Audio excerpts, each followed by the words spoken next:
മലയാളികളുടെ മാസങ്ങൾ നീണ്ട കാത്തിരിപ്പിന് വിരാമം. ഇടവേളയ്ക്ക് ശേഷം മമ്മൂട്ടി വീണ്ടും സിനിമയിൽ സജീവമാകുന്നു.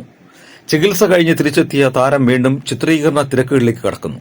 ആൻഡോ ജോസഫ് നിർമ്മിച്ച് മഹേഷ് നാരായണൻ സംവിധാനം ചെയ്യുന്ന മൾട്ടി സ്റ്റാർ ചിത്രത്തിൽ മോഹൻലാലിനൊപ്പമാണ് മമ്മൂട്ടിയുടെ തിരിച്ചുവരവ്.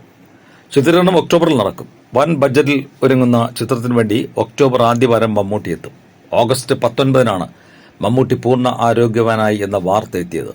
മോഹൻലാൽ ഉൾപ്പെടെയുള്ളവർ അദ്ദേഹത്തിന് ആശംസകൾ അർപ്പിച്ചിരുന്നു. മമ്മൂട്ടിയുടെ ബിഗ് സ്ക്രീൻ തിരിച്ചുവരവിനായി അന്നു മുതലേ ആരാധകരും സിനിമാ പ്രേമികളും കാത്തിരിക്കുകയാണ്. തന്റെ കരിയറിൽ ഇത്രയും നീണ്ട ഒരു ഇടവേള മമ്മൂട്ടി എടുത്തിട്ടില്ല എന്നതാണ് അതിന് കാരണം. ഹൈദരാബാദ്, ലണ്ടൻ, കൊച്ചി എന്നിവിടങ്ങളാണ് ഇനി ഈ ചിത്രത്തിന്റെ ചിത്രീകരണം നടക്കാനുള്ളത്. ഈ ചിത്രത്തിന്റെ ഷൂട്ടിങ്ങിടെയാണ് മമ്മൂട്ടി ചികിത്സയ്ക്കായി പോയത്. പിന്നീട് അദ്ദേഹം ചെന്നൈയിലെ വസതിയിൽ വിശ്രമത്തിലായിരുന്നു. അതിനിടെയാണ് കഴിഞ്ഞ മാസം അദ്ദേഹം പൂർണ്ണ ആരോഗ്യവാൻ എന്നുള്ള വിവരം താരത്തിന്റെ അടുത്ത സുഹൃത്തുക്കളായ നിർമ്മാതാവ് ആൻഡോ ജോസഫും ജോർജും സോഷ്യൽ മീഡിയയിലൂടെ അറിയിച്ചത്. 17 വർഷത്തിനു ശേഷം മോഹൻലാലും മമ്മൂട്ടിയും ഒന്നിച്ച് അഭിനയിക്കുന്നു എന്ന പ്രത്യേകതയും ചിത്രത്തിനുണ്ട്.